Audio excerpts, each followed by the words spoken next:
యెషయా తన కుమారులను ఎంతమంది అంట? 8 మంది కుమారులు. 7 ఆ సమయంలోకి వచ్చినా కూడా వీడంటే వీడాలి. అయ్యో నా మాట పోతాడు కదా. దేవుడు ఏమన్నాడు? మన యెషయాకి అమ్మన్నాడు అక్కడ 8 మంది కుమారులు ఉంటారు అని చెప్పినాడు. ఇప్పుడు దేవుడు నాతో రాత్రి మాట్లాడినాడు.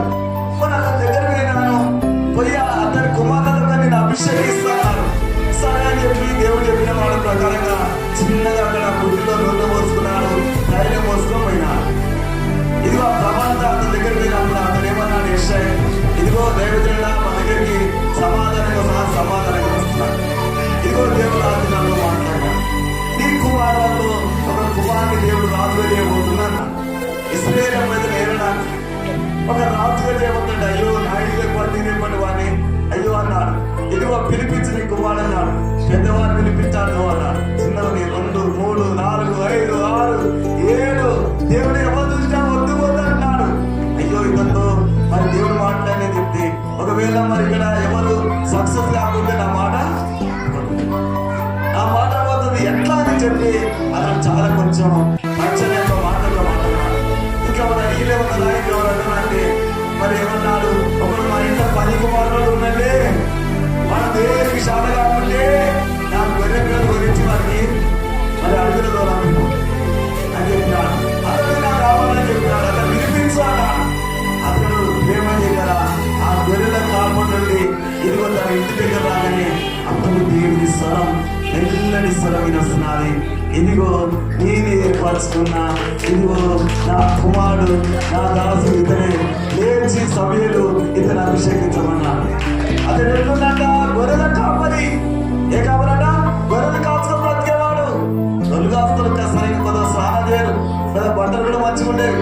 ప్రేమ లేదు ఆయన గమనించుకోవాలంటే చూడండి ఆయన ఎంత చక్కగా ప్రేమిస్తున్నాడు. ఈరోజు ప్రేమ దగ్గర యేసు ప్రభువుని గమనించుకోవాలనుకుంటే నా దగ్గర చాలా మంది వస్తారు, నన్ను గెలవాలని వస్తారు, కొంతమంది నన్ను చూడడానికి కూడా వస్తారు, కొంతమంది నా దగ్గర ప్రార్థన చేసుకోవడానికి చేయడానికి కూడా, కొంతమంది తనకు తల్లి తనకు తండ్రి లేకుంటే తనకు ఆ భర్తను తొలుకొని వస్తారు. అయ్యా ప్రార్థన చేయమని చెప్పి వాళ్ళు చేస్తారు.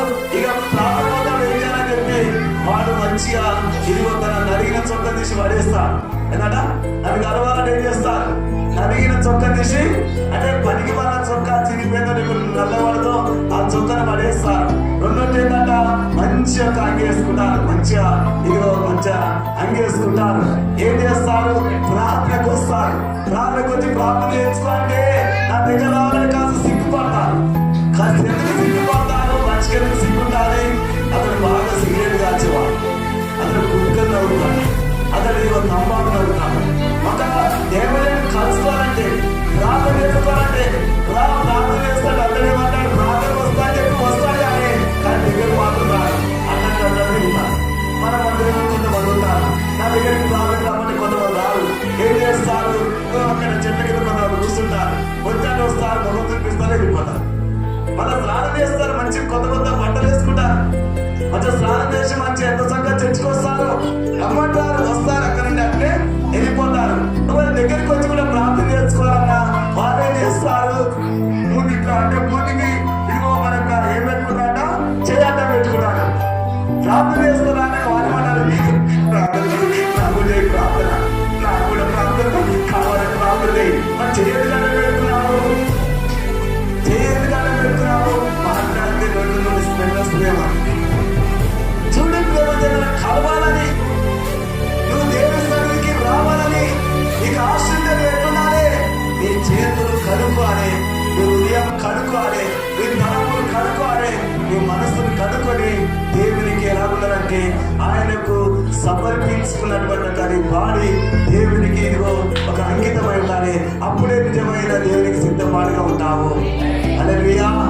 యేసు ప్రభు ఈ రోజు ప్రేమ తన శిష్యులతో చెప్తున్నాడు. మరి యేసు ప్రభు చెప్పిన మాట ప్రకారంగా శిష్యులు వెళ్ళిపోయినారు. యేసు ప్రభు మరొక మాట అన్నాడు. ఏమన్నాడు? శిష్యులారా మీ కొరకు ఈరోజు పాస్కని పూజించాలి, మీతో అందరూ కలిసి భోజనం చేయాలి. మరి భోజనం చేయాలంటే ఒక పాస్క కావాలి.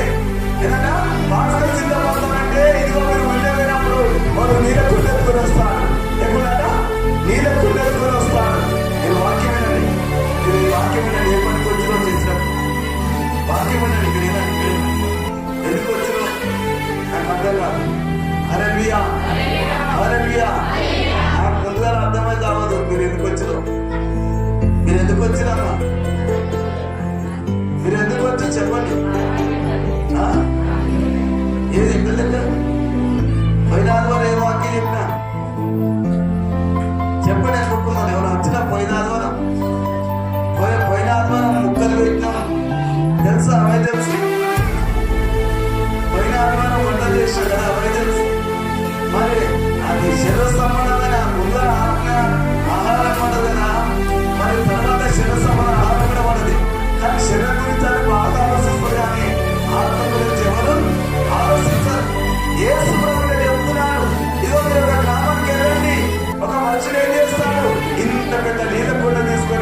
చేసుకోవాలి, మేము అక్కడ మనకు అందరం వచ్చి మరి బోధించాలి, మేము ఎక్కడ సిద్ధంగా అంటే ఎక్కడ సిద్ధపాటు కావాలని అక్కడ అడిగితే అతను అన్నాడు, ఇదిగో దగ్గర మెరుస్తున్న ఒక మేడ లైట్లు ఉన్నాయి, అక్కడ మీరు సిద్ధపాటు ఉండొచ్చు అని చెప్పి అక్కడ చెప్పినాడు. నేను భాష శిష్యులు ఎవరి భాష అన్నారు, యేసు ప్రభు చెప్పింది కరెక్టే, మీరు వెళ్తున్నానే ఒక నీరంతా వస్తాడు. ఎందుకు ఈ మాటలు చెప్తుందంటే యేసు ప్రభు ఆయన ఇదిగో చెప్పిన ప్రతి మాట మన హృదయాలలో అది వాటి కాలవాళ్ళు నెరవేరుతాయి. ఎందుకంటే ఆకాశము అంత గతించిపోయిన ఆ మాటలు పొలుసుకునేది గతించదు. ఎందుకంటే అది వాటి కాలమందు మీ జీవితం నెరవేరుతాయి. ప్రేమైన కదా నిజంగా అక్కడ పేద మెడగలు ఉన్నది, ఆ గదిలో టీమ్లెట్ తగ్గ వస్తున్నాయి, అక్కడ ఇదిగో మీ కొరకు పాస్గా పూజించవచ్చు అన్నాడు. అందులో పేదరు ఏమన్నాడు, పేదరు వచ్చాడు దగ్గరికి వచ్చాడు, ప్రభువా ఇదిగో నేను పన్ను కట్టమంటారయ్యా. ఏం కట్టమన్నాడు? పన్ను ఇరువురు కట్టలో చిన్న పన్ను ఉంటుంది, నల్ల పన్ను ఉంటుంది కదా, రోడ్డు లాక్స్ ఉంటుంది, రోడ్డు తొలిగేట కట్టాలి, అది కట్టాలి, ఇది అన్నిటికీ పన్ను కట్టాలి.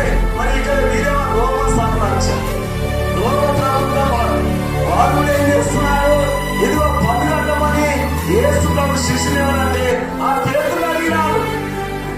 ఆ పేతులు అడిగినప్పుడు మరి ఆ పేతులు ఏమన్నారు, నేను బోధకున్నాడు అని చెప్పి, బోధకుడా మనం పన్ను కట్టబడుతున్నారు, మనం ఏం కట్టబడి పన్ను కట్టబడుతున్నారు అని అన్నారు. మనం దాచుకోవడానికి, మనం దోచుకోవడానికి, మనిషి ఎట్టుకుంట దాచుకోవడానికి, దోచుకోవడానికి ఇల్లు పర్మిషన్ కావాలని అడిగినా. అడిగితే ఏమన్నాడు, మొట్టమొదటి ఏమన్నాడు, ఇదిగో నాకు 20,000 రూపాయలు అయితే, మళ్ళీ ఇదిగో మున్సిపల్ ఆఫీస్లో 20,000 అయితే అని చెప్పినా. అంటే మొత్తం ఎంత? 40,000. ఇంకో వాళ్ళు ఏమన్నాడు, 50,000 అవుతుండొచ్చు అన్నాడు. ఇంకో వాళ్ళు ఏమన్నాడు, 60,000 కూడా అయితే అని చెప్పినాడు. వాళ్ళు ఎంత వస్తే అన్నారు. వాళ్ళు మాట్లాడుతున్నారు.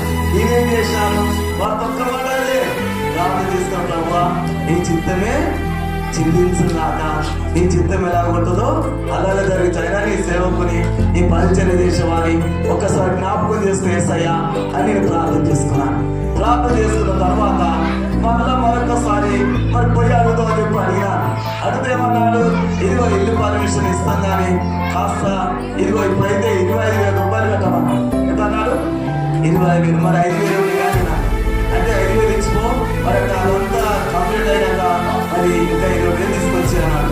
సరే అని చెప్పి ప్రార్థన చేసుకున్న పోయి ఆ 25,000 అనగానే ఆ 25,000 ఆయన అంటారు, ఇది ఇంత కాదు, కొంతమందికి అయితే అడిపెట్టి 70,000 అయితే కానీ ఇంకైతే 25,000 అన్నాడు. అరే ఎంత చెప్పండి, ఎంత మరి ఇతరులకు ఎంత 60,000. మన మందిరంలోని పర్మిషన్ గురించి డబ్బులు కట్టడానికి ఇంకో మాట చెప్పాలంటే మరి ఎన్ని కాదులని సిద్ధంగానే ఉన్నాను.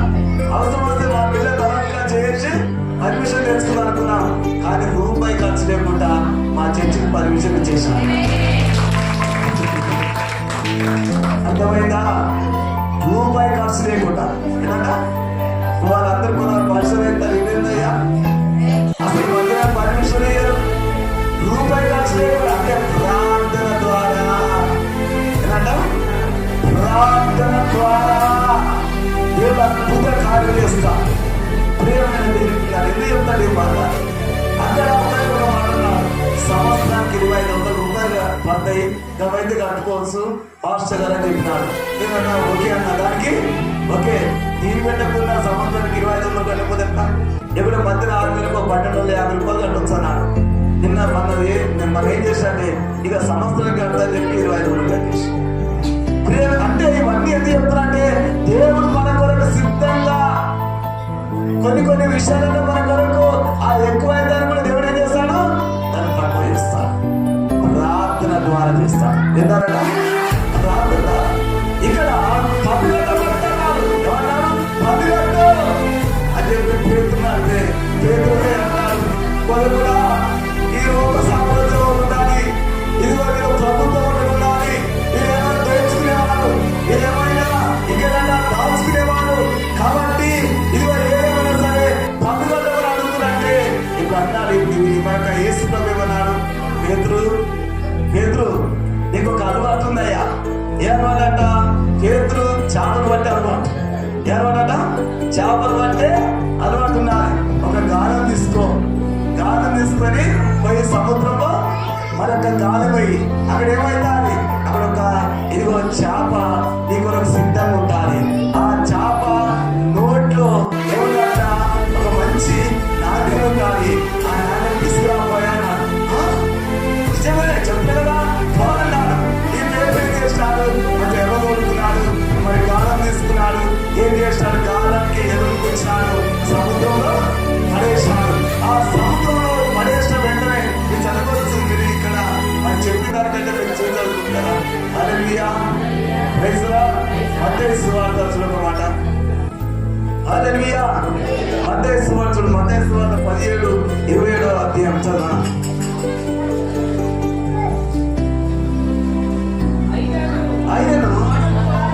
ఆయన వారికి అంటే మనము ఇతరులకు ఒక అభ్యంతరం కలగకుండా ఉన్నట్టు నువ్వు ఎక్కడ పోవాలంట?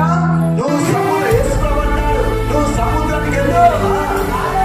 అక్కడ గాలం వేసి ఏమంటున్నావా? మీరు సముద్రానికి వెళ్ళి అక్కడ వెళ్ళి గాలం వేసి మొదట